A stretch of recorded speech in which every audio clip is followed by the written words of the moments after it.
Ha? Qarab ol. Oyijon ketdim. 5 minutga qarab ol, shundoq. Ishlarim bor, hali men kirlanishim kerak. Yo'q. Nima qilaman mayda? Qo'rqyapman. Hozir chiqsam, u mashq hovlini o'rtasida cholpillatib yuboraman. Yo'q, uyat bo'ladi bizga. Hojon.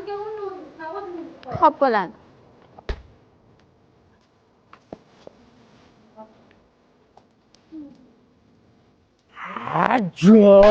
Onajonim, siz mehribonim. Onajonim, qani keliniz? Sen xotining bilan onangni ajrata olmaysanmi? Megamiya?